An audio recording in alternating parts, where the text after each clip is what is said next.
Hello everyone, स्वागत है आप सभी का मेरे चैनल पे। कैसे हैं आप सभी, ये बताने के लिए मेरे कमेंट बॉक्स में जय छठी मैया ज़रूर लिखें। तो फ्रेंड्स, आप सभी को छठ पूजा की हार्दिक शुभकामनाएं। तो आज के इस वीडियो में हम जानेंगे छठ पूजा के नहाए खाए की संपूर्ण विधि। आज के इस वीडियो में हम जानेंगे कि नहाए खाए के दिन मासिक धर्म में हमें पूजन पाठ कैसे करना है और नहाए खाए के दिन हमें किन बातों का ध्यान करना चाहिए और क्या करना चाहिए और क्या नहीं करना चाहिए। संपूर्ण पूजा विधि और संपूर्ण नियम मैं आपको इस वीडियो में बताने वाली। तो फ्रेंड्स, ये जो महापर्व है ये 4 दिवसीय महापर्व है। तो 5 नवंबर को है नहाए खाए, यानी मंगलवार आज के दिन नहाए खाए है। इसके बाद है खरना जो 6 नवंबर दिन बुधवार को पड़ेगा। इसके बाद है संध्या अर्घ 7 नवंबर दिन गुरुवार को। इसके बाद उषा अर्घ 8 नवंबर को शुक्रवार को सुबह पड़ेगा। तो 5 से लेकर 8 तक ये महापर्व चलेगा, जो कि 8 तारीख को सुबह सूर्य को अर्घ देने के बाद इस व्रत का पारण किया जाएगा।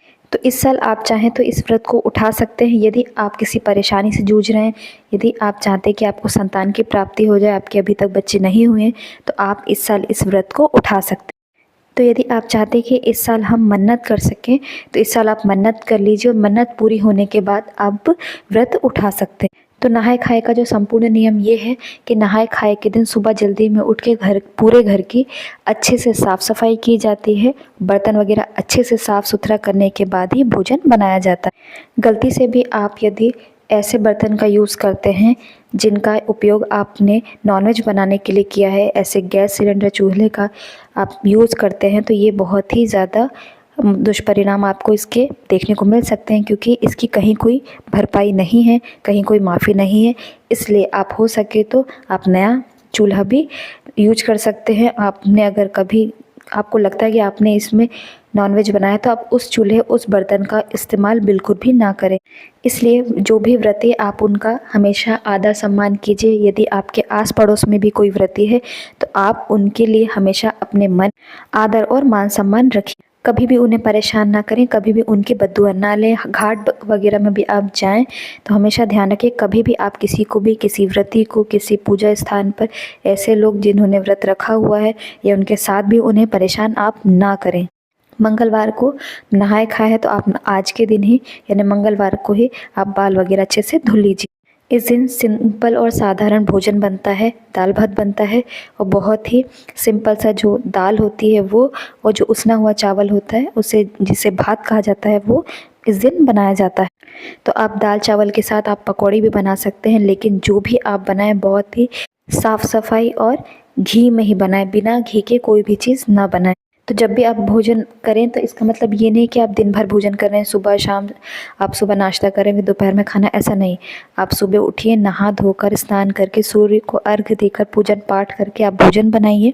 उसके बाद आप दोपहर के समय भोजन एक टाइम कर सकते हैं। इस दिन दातुन का विशेष महत्व होता है, तो इस दिन आप दातुन ज़रूर कीजिए। जो भी आप नमक वगैरह इस्तेमाल कर रहे हैं वो नया होना चाहिए। ये नहीं कि आपने दिवाली में उसको यूज कर लिया इसके बाद आप फिर उसे यूज करें, तो ऐसा बिल्कुल भी गलती ना करें। एक बार यूज की सामग्री आप बिल्कुल यूज ना करें।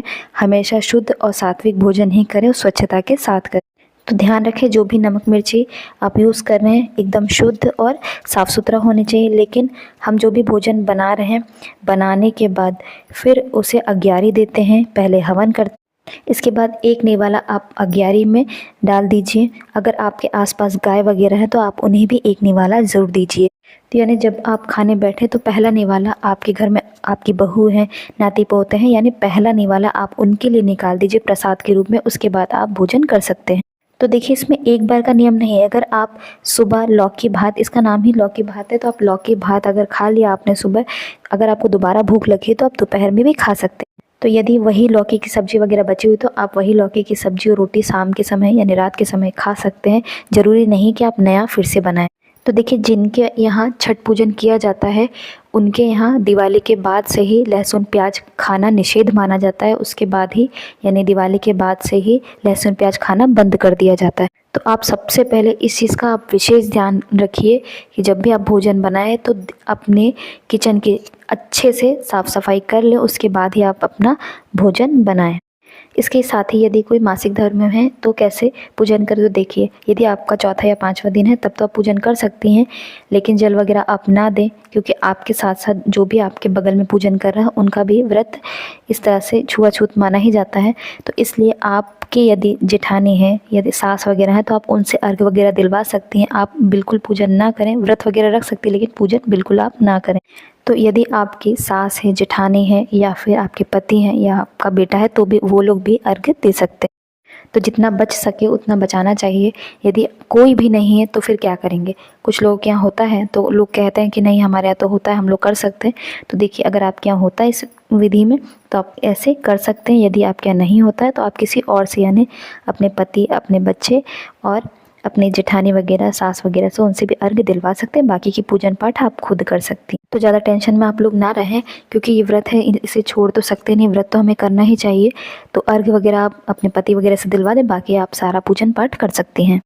इसके बाद कई महिलाओं का ये प्रश्न होता है कि कितने हमें जो सूप होते हैं वो कितने जोड़ी चढ़ाने होते हैं, एक चढ़ाना होता है या जुड़ा चढ़ाना होता है। तो देखिए मान लीजिए यदि आपका एक बेटा है और आपने मन्नत किया है तो आप जोड़ा सूप चढ़ा सकते हैं, वरना एक सूप ही चढ़ाया जाता है। तो इसमें डाला सजाना पड़ता है। फल फ्रूट खरीद कर आप सभी प्रकार के फल फ्रूट और सब्जियां वगैरह चढ़ाई जाती हैं। ऐपन लगाया जाता है, आलता का पत्ता आता है वो उसी के ऊपर सभी जगह सजाया जाता है। तो छठी मैया को वही सब चीज़ें चढ़ाते हैं, जितनी सब्जियां हो सके, जितने फल, सब छठ मैया को चढ़ाया जाता है। कोहमड़ा, कद्दू, एप्पल, सेब, अनानास, नारियल, जटा वाला नारियल, ईख, कोसी भरना है। जो ईख भी आपको ज़रूर चढ़ाना चाहिए। इसके छोटे छोटे प्रसाद के रूप में टुकड़े सूप में हम ईख वगैरह रखते हैं। तो जितनी सब्जियां हैं, जितने फल हैं, सब छठ माता को चढ़ाए जाते हैं। तो इस तरह से डाला सजाया जाता है। इसके बाद देखिए एक बात हमेशा याद रखिए कि जो छठ पूजा के दिन, यानी हर दिन छठ पूजा की जो 4 दिवसीय पूजा चलती है, चारों दिन आपको जब मांग में सिंदूर भरना चाहिए वो अपने सिंधौरा से ही भरना चाहिए। यानी वो खरना का दिन हो, नहाए खाए का दिन हो, या फिर व्रत का दिन हो, सुबह या शाम आप जब भी घाट पर जाएं आप सिंधौरा से ही सिंदूर लगाएं। कुछ लोग उसी से छठ माता को टीका लगाते हैं। यदि आपके यहाँ उसी से लगाया जाए तो आप उसी से लगा लीजिए, या फिर आप नया भी छठ माता के लिए खरीद सकते। तो आप हो सके तो नया सिंधौरा खरीद लीजिए, जिससे आप छठ माता को भी आप टीका कर सकती हैं, सिंदूर लगा सकती हैं, और जो आखिरी दिन महिलाएं जो भी आती हैं उन्हें भी आप सिंदूर लगा सकती हैं। और प्रसाद वगैरह जो दिया जाता है तो इसी सिंदूर से उनका खोइंचा भर सकती है, उन्हें प्रसाद वगैरह देकर विदा कर सकती है। तो आप अच्छे से सज संवर के ये व्रत कीजिए। मेहंदी वगैरह भी आप अच्छे से ज़रूर लगाएं। तो घाट पर भी जो महिलाएं हैं पूजन करती हैं, वहाँ पर कलश वगैरह रखकर अच्छे से पूजन पाठ किया जाता है। जो लोग करते हैं वो तो पता ही होगा। तो सभी चीज़ें मैंने बता दी। यदि आपको ये वीडियो अच्छा लगा हो तो प्लीज़ मेरे चैनल को लाइक, शेयर, सब्सक्राइब ज़रूर करें। धन्यवाद।